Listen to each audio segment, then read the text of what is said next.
Muito boa tarde a todos, obrigada pela vossa presença. Eu sou Rosário Carvalho, gerente da delegação e diretora do Departamento de Sócios da Câmara de Comércio e Indústria Luso-Alemã. Bem-vindos ao seminário sobre Estratégia Kaizen, reconstruir, reimaginar, reinventar, controlar a epidemia e recuperar a economia. O engenheiro Alberto Bastos pede desculpa, mas por motivos de força maior não lhe é possível estar connosco hoje. Temos, por isso, connosco o engenheiro Euclides Coimbra, também ele cofundador da Kaizen Institute Portugal e Managing Director and Senior Partner da Kaizen Institute Western Europe.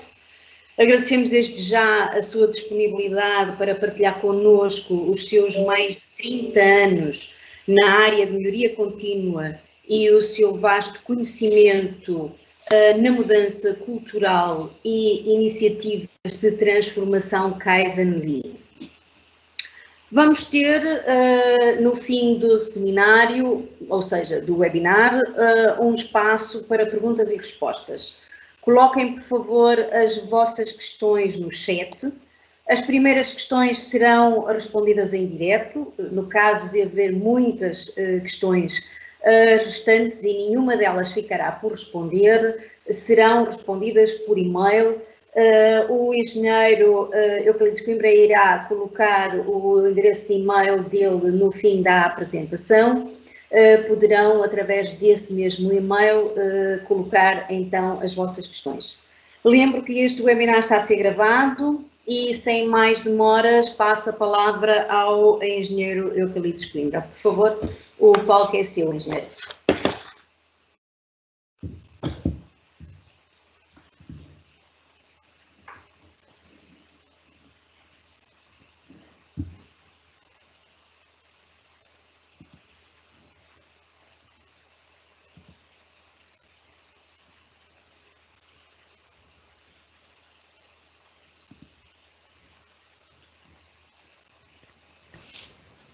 Engenheiro, desculpe, tem que ligar o seu microfone, por favor.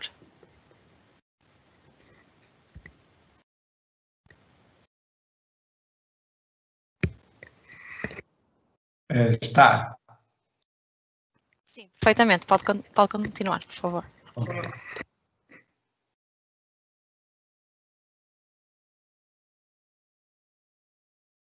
Ok, então boa tarde a todos, vamos recomeçar. Portanto, espero que estejam todos bem de saúde, não é? E famílias também, nesta altura em que estamos a tentar dominar a epidemia e que parece que está no bom caminho, já está quase dominado.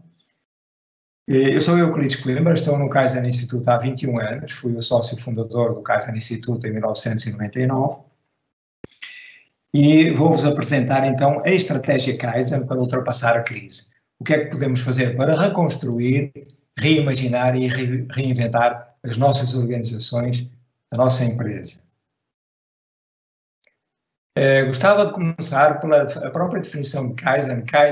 Kai significa mudar, change para melhor, e nós costumamos referir que não mudar é um mau hábito. Portanto, a cultura de melhoria, de mudar para melhor, de ter esse hábito de fazer melhorias e de estar constantemente à procura de novas formas de fazer o trabalho, de melhorar o nosso trabalho, é um dos princípios e é a missão básica do Kaizen. Neste webinar vamos falar sobre 4 temas. Primeiro, a crise do Covid, que todos conhecemos, e a nossa perspectiva do Kaizen Institute sobre um modelo de fases, como é que se está a desenrolar a crise e como é que ela se vai desenrolar no futuro. Quais as implicações para as empresas, o que podemos fazer, a resposta das empresas que têm vencido noutras crises do passado, como é que tem sido, digamos, a atuação e uma melhor estratégia de resposta que poderemos começar já neste momento. Numa análise que fizemos, num relatório que temos no nosso site, perspectivamos a evolução da economia desta forma. Em primeiro lugar, nós temos uma curva dos novos casos diários, digamos que é um dos indicadores mais importantes desta epidemia. É claro que o número de mortes também é importante, e talvez até mais importante do que este, mas uma vez que temos bastantes testes no nosso país, há uma política de testes a curva de novos casos diários é bastante significativa sobre a situação da epidemia. Portanto, no início, isto demorou 1 a 8 semanas, desde o início que começamos a ouvir falar dos dados que vinham da China. Ninguém deu muita atenção, estávamos na fase da negação, toda a gente dizia que isto era uma crisezinha, como dizia até o próprio Bolsonaro, presidente do Brasil, que penso que ainda está na fase da negação, ainda está para trás. Mas depois, à medida que os novos casos diários iam subindo em Portugal, à medida que os focos de contágio iam subindo, entramos numa fase de disrupção em que a sociedade começou a entrar mesmo em disrupção, a ser completamente alterada. Portanto, muitas empresas, mesmo autonomamente, decidiram ficar em casa, portanto, fazer um confinamento, mesmo antes do estado de emergência, e a partir do momento em que começou o estado de emergência, evoluímos na fase de disrupção e fomos evoluindo até que vimos uma quebra no número de casos diários. Esta quebra, a partir de determinado momento, entramos naquilo que se chama a fase de resolução. Isto estamos com 3 ou 4 semanas, em que o número de casos já é baixo, mas ainda anda à volta dos 200, com alguns focos na zona sul do país e em determinados bairros ou zonas industriais. E entramos numa fase de resolução em que a economia está a arrancar, mas com muitas restrições. Ora, quando falamos em resolução, falamos de resolução da saúde da epidemia, porque a situação da economia é bem diferente. Portanto, o fim da pandemia, ou da epidemia, será, não sabemos bem como, mas só aparecerá quando os casos forem muito próximos de zeros e houver, digamos, a certeza de que estamos e que não haverá, talvez, uma recidiva, não é? Voltar. Entretanto, o que se passou com a economia? A economia começou a cair, as viagens, as fronteiras, todos sabemos isto. E neste momento onde estamos? Estamos aqui, a economia, a curva da evolução da economia está a começar a subir, aos poucos, com todas as restrições que conhecemos. E entraremos numa fase de reconstrução quando o número de restrições ao funcionamento das empresas e dos negócios for já mínimo. Ora, isto poderá ainda levar 4 ou 8 semanas, poderá se estender, digamos, até agosto, setembro. E só então entraremos numa fase de reconstrução, pouco a pouco, aliviando as restrições. Haverá um ponto em que teremos que reimaginar e adaptar os nossos negócios e empresas à crise económica. Ora, a crise económica que se segue, e esta é a nossa tese, poderá demorar uma legislatura, poderá demorar 3, 4, 5 anos. Não sabemos bem, sabemos que a última crise, a crise financeira de 2008 e a crise da dívida soberana, demorou uns bons anos, uns 4 anos mais, de 2008 até 2012, digamos, e até se estendeu um pouco mais. Portanto, há aqui toda uma incerteza sobre o que é que vem depois da saúde, o que é que vem depois da epidemia. Estando a saúde controlada, não é? O que parece que está no bom caminho, as empresas vão ter que enfrentar uma crise económica que poderá demorar um ciclo de legislatura de cerca de 4 anos. Portanto, o que se viu até agora em que as bolsas e o valor de mercado das grandes empresas e de todas as empresas em geral têm caído grandemente, o Brasil vai à frente, isto é um índice de mercado composto do valor das maiores empresas, não é? Em que vemos que o Brasil, onde digamos que ainda está na fase da negação, quando todo mundo está já numa fase, digamos, da recuperação, incluindo a Itália, portanto, uma quebra generalizada que todos conhecemos. Um impacto nos vários setores tem efeitos muito negativos, praticamente em todos os setores, e uma deterioração genérica. É claro que há casos pontuais de algumas vantagens em nível de custos, por exemplo, o petróleo caiu muito, estes são dados do Banco ING, e neste site há uma boa explicação sobre o que se está a passar na economia. A quebra da procura é importantíssima em todos os setores. A situação de custos de matérias-primas e de materiais é mista, mas, em geral, há casos positivos, há casos negativos, mas, na média, nada de especial. E a ruptura das cadeias de fornecimento, muito significativa, especialmente no setor automóvel, que começou logo a parar devido aos fornecedores da China deixarem de fornecer as fábricas de montagem.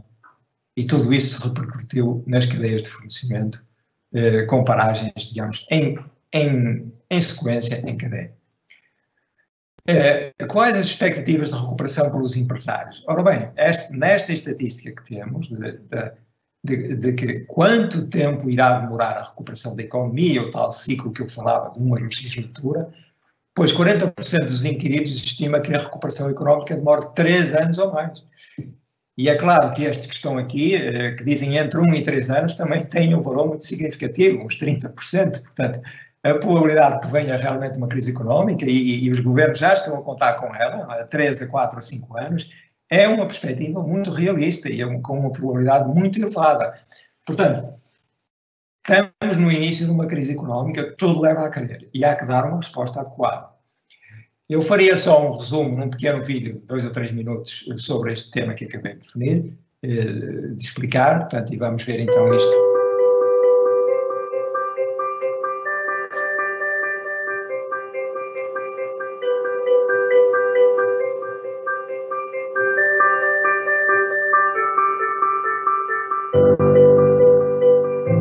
Eu pergunto só se está a passar o vídeo.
Peço desculpa, mas eu não tenho certeza se o vídeo está a passar.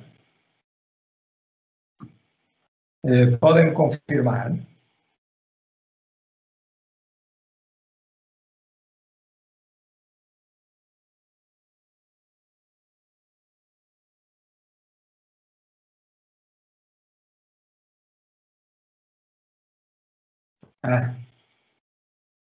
Peço desculpa, vamos tentar outra vez.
Portanto, estes dados mostrados foram referentes a um barómetro que fizemos em abril e que mostra a situação no início de abril bastante preocupante.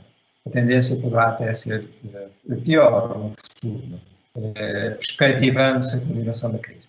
No entanto, eu gostava de vos explicar como algumas empresas no passado foram capazes de vencer as crises e a recuperar ainda mais fortes. Nós temos um caso, digamos, é a nossa empresa-mãe, o Kaizen Institute nasceu de colaboradores da Toyota há bastantes anos, com o fundador do Kaizen, o Sr. Masaki Imai, mas gostava, e a Toyota tem passado por muitas crises, gostava também de explicar a situação da Sonai, modelo Continente, na crise financeira de 2008 e um caso da Mercadona também na crise financeira de 2008. São os dois retalhistas, os maiores retalhistas da Península Ibérica, e qual foi a estratégia seguida para saírem da crise de 2008. No caso Toyota, a Toyota é conhecida por ter saído da Segunda Guerra Mundial completamente destruída, não é? E ter então iniciado uma estratégia de recuperação e de conquista do mercado mundial do automóvel, portanto, ganhando terreno crise após crise com uma cultura Kaizen. Portanto, depois da Segunda Guerra Mundial, portanto, a Toyota lançou aquilo que é conhecido como o sistema de produção Toyota, com a missão de vencer, mas não teria caixa para investir porque estava destruída pela guerra. Foi o início do Kaizen e a invenção do famoso sistema de produção Toyota. O princípio número 1 do sistema de produção Toyota é uma cultura de resolução de problemas.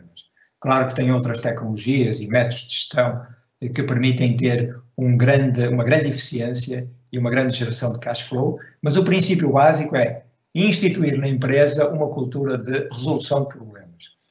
É conhecido as características do sistema de produção em pequenos lotes com flexibilidade, e o sistema de produção foi então expandido para toda a cadeia de fornecimento, compras e fornecedores, criando um sistema completo de produção e logística. Na primeira crise, na famosa crise petrolífera, a crise do petróleo de 73, 74, toda a economia foi abaixo, as empresas do setor automóvel também, e tiveram prejuízo durante muito tempo, e é então que a Toyota se começa a destacar e a ganhar cota nos Estados Unidos, a preparar o seu crescimento e a conquista do número 1 mundial do automóvel.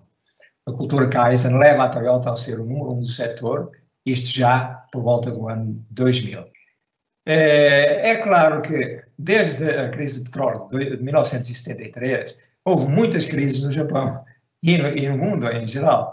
Portanto, os incêndios na Aisin, que é o principal fornecedor da Toyota, a Toyota ficou sem peças aqui há uns anos, vários terremotos no Japão que pararam completamente o país, e a crise financeira de 2008, que foi exemplificativa do que aconteceu na Toyota. Na Toyota, em 2008, a rentabilidade líquida era à volta de 17 bilhões, não é? E caiu para 2009 para um valor negativo, aliás, quase inédito na história da empresa. Em 2008 também houve uma crise de qualidade dos produtos, houve uma série de reclamações e devoluções de automóveis por acidentes graves, e em 2008 a Toyota mudou de CEO e nomeou outra vez um membro da antiga família Toyota, não é, que criou a Toyota. É claro que vejam aqui o impacto da crise de 2009, 2010, 2011, portanto, a rentabilidade caiu bastante, mas depois veio forte outra vez. Portanto, a Toyota então expandiu o seu sistema de produção, um sistema completo de negócios a toda a empresa, expande o Toyota Production System à inovação, ao marketing e às vendas, e aplicado também à agilidade na inovação. É conhecida a Toyota como inovadora no lançamento do primeiro carro híbrido, que ainda hoje é um grande sucesso. E começou a usar também salas de guerra para gestão de crises e projetos estratégicos, como mostramos no vídeo, sempre com uma grande preocupação. Quando há uma crise, o gabinete de crise da Toyota vai onde é necessário ajudar, e faz isso muitas vezes quando a crise vem de fornecedores ou de parceiros que afetam o funcionamento da empresa-mãe da Toyota. O Kaizen é sempre a filosofia e o método de gestão que a torna imune às crises, porque a cultura da resolução de problemas permite uma celeridade, uma rapidez enorme a responder com a procura da solução e com a revisão da estratégia para se adaptar ao próximo ciclo de crise, se é que se perspectiva um grande ciclo de crise. sempre nos últimos 20 anos tem sido a empresa menos endividada, das empresas menos endividadas do setor automóvel e com mais caixa, e no mundo inteiro só a Apple é que tem mais caixa pelo grande sucesso que tem tido nos últimos anos. É considerada uma das empresas mais bem geridas e resiliente na gestão das crises e tem saído bem com o seu sistema de gestão, de melhoria contínua e a sua cultura. É claro que aqui mais próximo, na Península Ibérica, os dois grandes retalhistas, começando pela Sonae MC. A Sonae Modelo Continente reinventou-se na crise financeira de 2008 a 2012, crise financeira soberana, com uma estratégia de melhoria contínua. Se repararem nos dados, portanto, o PIB nacional andou aqui para baixo e para cima entre 2008 e 2012, portanto, à altura das crises. O valor do mercado de retalho alimentar teve uma quebra média de 0,7% entre 2008 e 2013, portanto, todo o mercado caiu e os resultados da Sonae Modelo Continente aumentaram, ano para ano, 2008, 2009, sempre com um volume de negócios muito significativo, 3,4 bilhões, e com uma percentagem de EBITDA sempre crescente. Ora, o que fez a Toyota, uma das grandes iniciativas, não foi a única, mas foi uma das maiores, foi a decisão de implementar uma cultura de melhoria contínua e muito idêntica aos princípios da Toyota, mas adaptada ao setor do retalho. Portanto, em 2007, um grupo de administradores participa no primeiro evento Kaizen da empresa, às 5 da manhã, na loja de Golpeares, ainda me lembro bem disto, onde fomos todos para o terreno observar os desperdícios que existiam e como melhorar a experiência do cliente através dos aspectos mais importantes que poderíamos observar, portanto, quer na operação antes de abrir, quer depois na operação durante a abertura das lojas. Os primeiros passos foram dados com a criação de um conceito de estabilidade básica, muita gestão visual, 5S, normalização, portanto, tudo isto ferramentas de melhoria contínua. E começou em lojas piloto e foi estendido a toda a empresa num conjunto de 25 mil colaboradores ao longo do ano de 2008 e 2009. O objetivo de sistematizar esta abordagem, portanto, a empresa lança aquilo que se chama uma marca interna de melhoria contínua para promover a cultura, que se chamava o SIM, CAPA, Sistema de Implementação de Melhorias Kaizen. Depois começou-se a melhorar os value streams, as várias, digamos, áreas que fornecem as lojas, incluindo a logística interna alimentar, a logística não alimentar, o modelo logístico de fabrico. E em 2013 é criado um modelo de melhoria do trabalho, Improving Our Work, que foi estendido a todo o grupo Sonae, tendo nascido na Modelo Continente e nas lojas Continente. Portanto, o primeiro modelo era o sistema de implementação de melhorias Kaizen, e neste momento a Sonae tem uma cultura de melhoria implementada que se chama o IOW, que significa o Improving Our Work.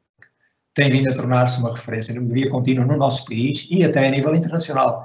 Há inúmeros visitantes, empresas que pedem visita para conhecer a forma de trabalhar a cultura de melhoria da Sonae MC e de outras empresas do grupo.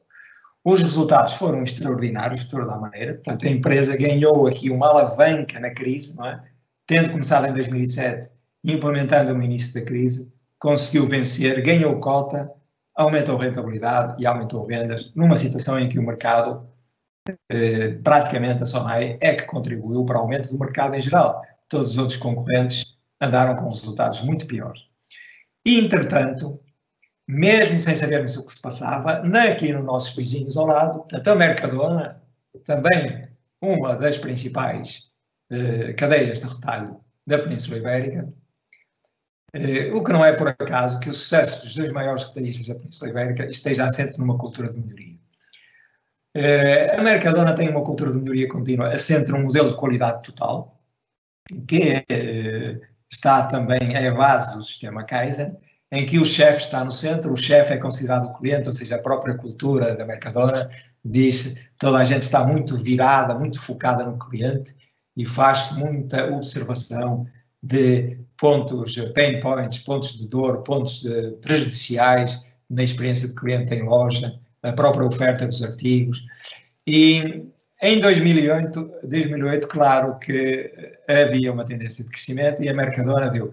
A crise em Espanha ainda foi pior que em Portugal, a crise financeira e das dívidas soberanas, e a Mercadona, então, com base na sua cultura de melhoria TQM, que já trazia de trás, conseguiu ultrapassar fortemente com uma grande resposta à crise. Portanto, algumas das ações perspectiva-se uma baixa do poder de compra do mercado, do consumidor. Aliás, em qualquer crise isto acontece. Então a empresa respondeu muito rapidamente com uma redução de portfólio de produtos com o objetivo de baixar o preço médio do cabaz, portanto, tornar os seus produtos mais acessíveis, especialmente para um segmento low cost, que tem perda de poder de compra numa situação de crise, reduzir o número de fornecedores para se poder concentrar também em algumas marcas brancas e poder oferecer custos mais competitivos, investimento em marcas próprias, as marcas brancas chamadas, através da integração com os fornecedores, a otimização das especificações das embalagens, aquilo que chama análise do valor para reduzir o conteúdo de incorporação de materiais, reduzindo espessuras de plásticos, revendo embalagens que eram, portanto, redondas para quadradas, para se enquadrarem melhor nas estantes. Portanto, uma série de iniciativas de redução de custos e de melhoria da competitividade da empresa. Além disso, as equipas dedicadas a iniciativas de normalização dos processos de loja e a reforço do treino dos colaboradores em melhoria contínua. Inovação na reestruturação dos layouts e design. Portanto, nós consideramos que, e isto é conhecido num caso da Harvard, que refere à situação da Mercadona, que a sua, digamos, agilidade de responder à crise de 2008, com o sistema de melhoria contínua que tinha, permitiu adaptar-se muito rapidamente à situação exigida pela crise, nomeadamente o baixo poder de compra e a necessidade de reduzir custos e de continuar a vender num mercado em crise. Portanto, o que têm em comum estas três empresas que falamos? Um sistema de gestão da excelência, baseado nas pessoas e na melhoria contínua, para criar uma vantagem competitiva sustentável. Ou seja, são empresas resilientes, que atacam as crises de frente e alteram a sua estratégia em função do horizonte que vem. No Kaizen, na qualidade total, nas culturas de melhoria, consideramos que há três grandes capacidades que os colaboradores e todas as pessoas da empresa têm que ter.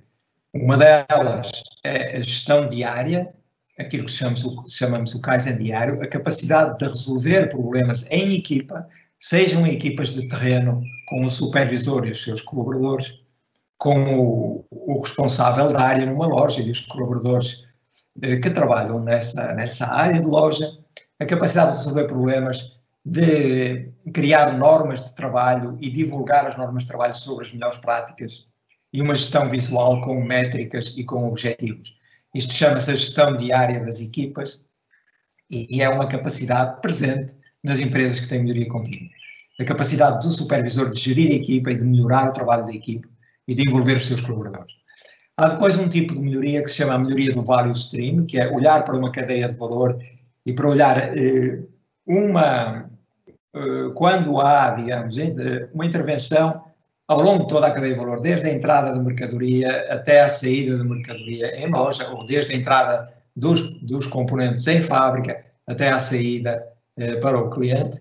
Portanto, aquilo que chamamos as value streams, uma organização por value streams, em que quando há problemas que as equipas não conseguem resolver internamente, é necessário executar aquilo que se chama um evento Kaizen, com equipas de vários setores para melhorarem uma value stream em conjunto e para terem uma otimização do todo e não uma otimização parcial só dentro de cada equipe. E há depois, o que a mim me parece o mais importante, a capacidade mais importante numa altura de crise, é a capacidade de decidir quais são as iniciativas vitais, disruptivas, breakthrough, que devemos implementar. Ou seja, o nosso foco estratégico, qual deverá ser na perspectiva de uma crise, e não só de uma crise, na perspectiva de um horizonte de 3 a 5 anos que está sempre presente. É claro, se os tempos são de bonança, as iniciativas disruptivas serão talvez mais de crescimento, e os tempos de crise serão mais de inovação e de olhar para o cliente e de olhar para a rentabilidade mais ainda. Mas esta capacidade de definir poucas iniciativas disruptivas para alcançar os objetivos de crescimento e o acumular das três capacidades de uma cultura de melhoria, a gestão das equipas, a gestão entre equipas, ou a melhoria das equipas, a melhoria entre equipas e a melhoria da estratégia da própria empresa a nível da gestão do topo, é o que permite um crescimento contínuo e uma ultrapassagem das crises. É claro que cada ano, uma vez alcançado um resultado, ele é transferido para a gestão diária, os princípios do Kaizen, portanto, as novas normas, os novos processos postos em prática, são transferidos para as equipas fazerem a sua manutenção e continuação para o futuro, e então encaram-se novas melhorias e novas iniciativas quase que ano após ano. É então uma sistemática de treino e de prática em que a implementação passa por praticar para executar melhorias e projetos de melhoria, no sentido de se criar uma cultura de melhoria. Portanto, nós temos no logo do Kaizen, tem um significado. Vejam que a todos os níveis os associados à gestão operacional, à gestão intermédia, à gestão de topo, todos têm um papel na capacidade e na capacidade de implementar melhorias. Portanto, aquilo que chamamos a parte da gestão diária, o Kaizen diário, é a parte azul da bandeira, em que a maior parte dos colaboradores do terreno e a gestão mais de primeiro nível do terreno, portanto, a maior parte do seu tempo de melhoria é dedicada à gestão diária e um bocadinho menos à parte branca, que é a da melhoria das value streams, usando ciclos PDCA, a melhoria de value stream com eventos Kaizen, e a parte vermelha da bandeira, que está mais relacionada com a inovação e com a estratégia e com as prioridades estratégicas, portanto, está mais no âmbito da gestão de topo. E vejam que a cultura utiliza as ferramentas de resolução de problemas a todos os níveis, em que na parte da execução da estratégia o tipo de problemas é: a nossa estratégia está a dar resultado ou não está a dar resultado? Se a nossa estratégia, as nossas iniciativas não estão a dar resultado, há aqui uma diferença e isso é considerado um problema e temos que aplicar técnicas de resolução de problemas para voltar a pôr a iniciativa no caminho certo. Portanto, a cultura de problemas, de resolução de problemas, é estendida a toda a organização e a cada nível da organização há uma concentração, um desenvolvimento de uma capacidade de realizar melhoria que vai desde pequenas melhorias no âmbito de equipa, se quisermos, gestão diária de pequenas melhorias, melhorias de tamanho intermédio e as grandes inovações e melhorias que a empresa tem. É claro que se está numa altura que não é de crise, vai investir mais, se está numa altura de menos crise, vai investir menos, mas as iniciativas podem ser realizadas, a inovação pode ser realizada, quer haja investimento, mais investimento, quer haja menos investimento.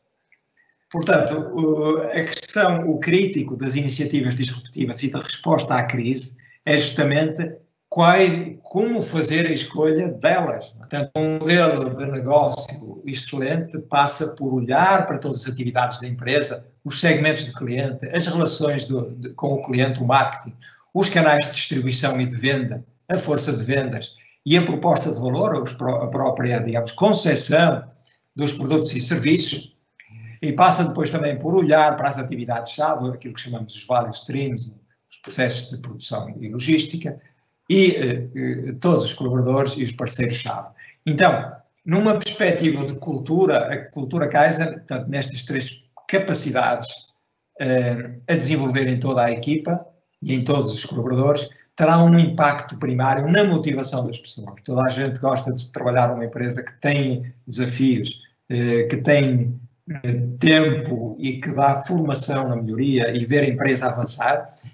E depois poderemos escolher, então, se o principal impacto, a nossa principal preocupação, seja crise, seja não crise, é realmente a estrutura de custos, investir naquilo que se chama o Kaizen de QCD, Quality Cost Delivery, com um impacto primário no custo e no cash flow.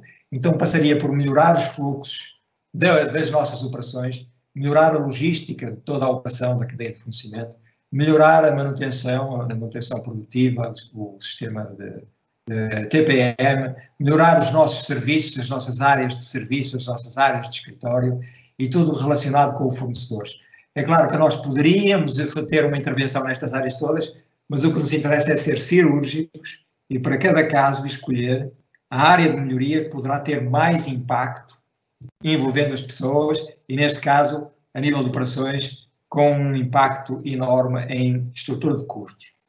É claro que as iniciativas não devem ser só para redução e melhoria de custos, melhoria de eficiência em todos os aspectos, Vimos nos dados do barómetro que há muitas empresas a despedir, e o layoff está a ser, neste momento, de certa maneira, subsidiado, mas quando acabarem os subsídios, iremos ver aumento de desemprego. E é claro que é preciso reestruturar e adaptar para tempos piores que vêm aí, sempre numa perspectiva de não perder força e estratégia. Podemos também e devemos, dentro das poucas iniciativas, escolher algumas que têm impacto naquilo que chamamos as vendas e a inovação, a excelência nas vendas e inovação. Isto tem um impacto no crescimento de vendas, um impacto primário nas receitas, no volume de negócios.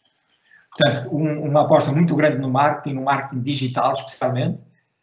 Nesta situação de crise, as empresas mais ágeis a nível de marketing digital é as que têm conseguido manter mais contacto com os seus clientes e com os seus mercados. E se a empresa não tem, digamos, este músculo bem desenvolvido do marketing de insights, marketing digital, então isto poderá ser uma estratégia para o futuro. Os modelos de venda de agentes, distribuidores, o fortalecer toda a equipa de vendas com as novas metodologias de desafiar os clientes, o challenging, todo o trabalho de inovação e desenvolvimento de propostas de valor, o desenvolvimento acelerado dos projetos que já existem, portanto, encurtar os prazos de lançamento e as oportunidades que há na energia e no meio ambiente. É claro que, quando falamos nestas possibilidades todas de melhoria, o difícil é escolher as áreas cirúrgicas de intervenção na perspectiva de uma crise que vem agora e que será a tal legislatura, que há muito tempo esperemos que seja menos, não é? Mas até pode ser mais. Então, temos que nos focar, não esquecendo a cultura, o Kaizen diário, mas olhando muito quais são as iniciativas mais importantes que temos que iniciar já neste momento. As tais 3 a 5, no máximo 5, poderão ter impacto em custo e poderão ter impacto em venda e em inovação. Portanto, o modelo de escolha de iniciativas estratégicas do Kaizen, portanto, começa com uma reflexão quais são as implicações estratégicas da crise Covid, debaixo da crise da economia, não é da crise da epidemia. Ou seja, quando passarem as restrições ao funcionamento das organizações e voltarmos a um funcionamento, entre aspas, normal, sem restrições de distanciamento social ou com poucas restrições de distanciamento social, sem restrições de capacidade de abertura de operações, de funcionamento. Portanto, a questão é pensar muito bem a voz do cliente, a vida do cliente, ou seja, voltar ao básico, que é observar o cliente. Claro que os clientes vão continuar, mas vão ter menos dinheiro. Mas dentro de um grupo de clientes, há sempre clientes que têm menos dinheiro, clientes que têm um dinheiro médio e clientes que têm muito dinheiro. Portanto, há que escolher dentro dos segmentos que trabalhamos qual o segmento ou quais os segmentos em que iremos apostar na crise. Podemos apostar em mais do que um ao mesmo tempo, mas temos que entender muito bem qual é a capacidade do cliente base desse segmento, como é a sua vida, como é a sua experiência. Ele diminuiu o seu poder de compra. O grande input para a estratégia é observar bem o cliente e a experiência do cliente e detectar, dentro dessa observação, os temas importantes para os próximos 3 a 5 anos. Ou seja, o que é que vai acontecer do ponto de vista do consumo, do ponto de vista do cliente, seja ele de consumidor de retalho, seja ele consumidor de B2B de uma outra empresa para quem fornecemos. Nós temos que observar muito bem o que é que se perspectiva no poder de compra dos vários segmentos, onde é que podemos ganhar vantagem na satisfação do cliente. E depois, claro, quais são os passos da concorrência, os movimentos da concorrência, o que temos, se calhar, que fazer algumas ações de defesa e o que irá acontecer sempre na legislação, ou seja, temos que acompanhar isto bastante bem e ver quais são os fatores que irão mudar mais. Portanto, e em função disso, definir o nosso plano estratégico de 3 iniciativas, no máximo 5, com impacto em custo, impacto em vendas, usando as melhores metodologias, implementando a melhoria contínua e a cultura de melhoria contínua também. O nosso plano estratégico de melhoria contínua, incluindo as grandes iniciativas inovadoras para o futuro.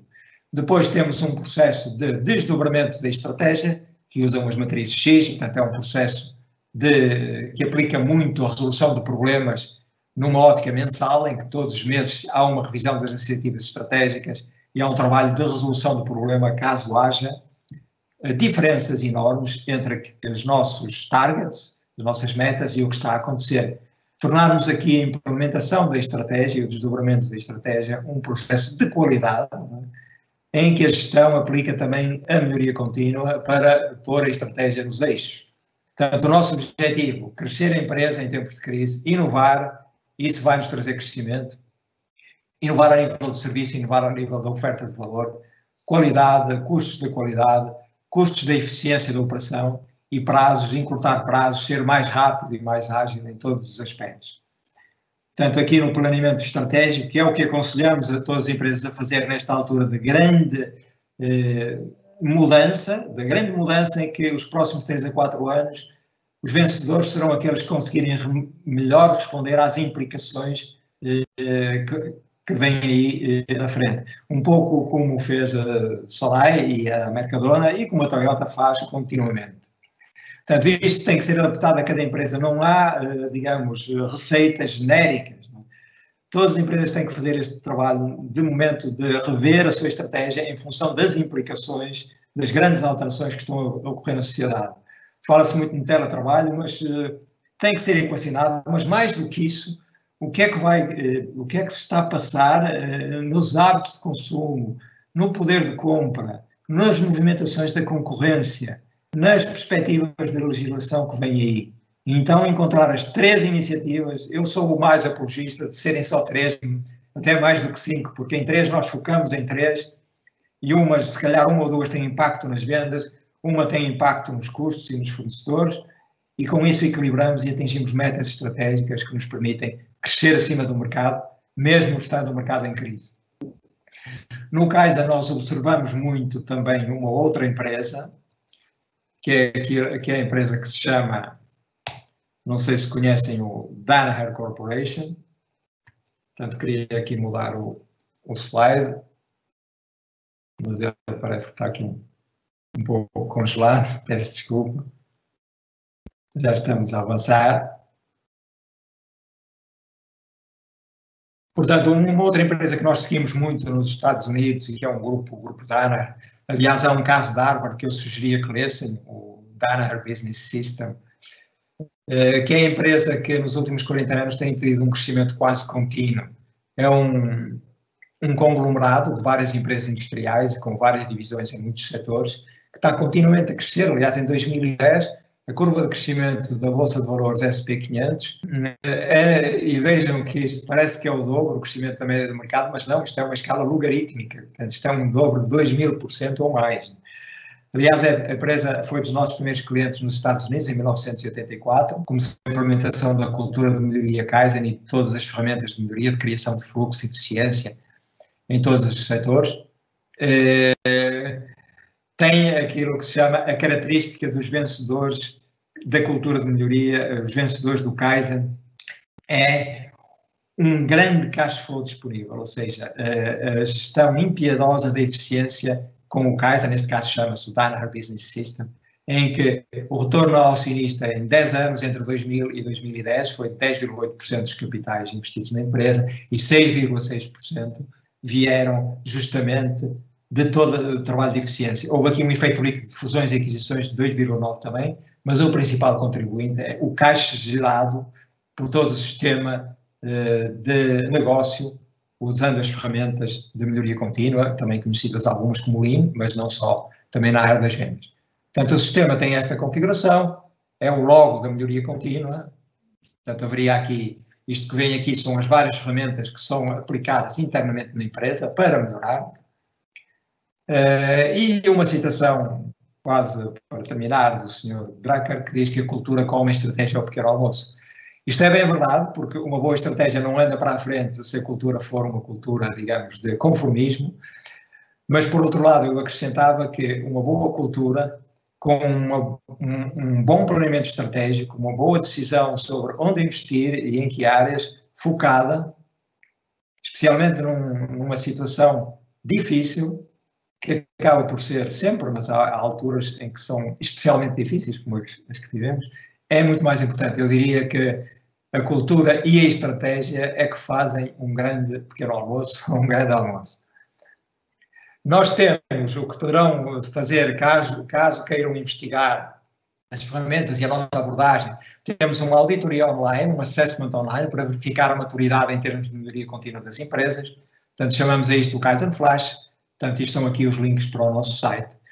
O que vamos também realizar proximamente, já no dia 25 de julho, uma conferência mundial com vários especialistas na área do Kaizen a nível mundial, com 2 grandes especialistas dos Estados Unidos e também colaboradores da Europa, que é o Build Back Better, onde iremos expandir esta informação e, digamos, este evento mundial online irá angariar fundos para as Nações Unidas e para suportar a ajuda humanitária. Portanto, para terminar, já dizia Charles Darwin, o sobrevivimento do mais apto, não é o mais forte que sobrevive. Quando aparece uma crise, é aquele que é mais responsivo à mudança. É uma citação muito conhecida, mas que vale sempre a pena relembrar nesta situação em que estamos. São aqueles que têm sucesso ao adaptarem-se ao novo ambiente que vem aí. Embora esta adaptação tenha que ser quase contínua e especialmente importante nesta altura. Mas a capacidade de evolução e de adaptação contínua vem da cultura de melhoria, que vai implementar processos que permitem à empresa automaticamente fazer isso, quase como hábitos saudáveis, não é, de desenvolvimento empresarial. Portanto, muito obrigado a todos e votos de grande sucesso para o futuro e para esta crise e na nossa sociedade e para desenvolvermos o nosso país. Muito obrigado e termino por aqui. Engenheiro, nós é que agradecemos a sua apresentação, que foi bastante esclarecedora e enriquecedora. Até este momento não temos questões. Eu pergunto ao auditório e aos participantes se têm questões que queiram colocar e aproveitar a oportunidade de termos connosco o engenheiro Euclides Coimbra para colocarem as vossas questões. Não temos nenhuma questão colocada aqui no nosso chat, na nossa conversa de perguntas e respostas.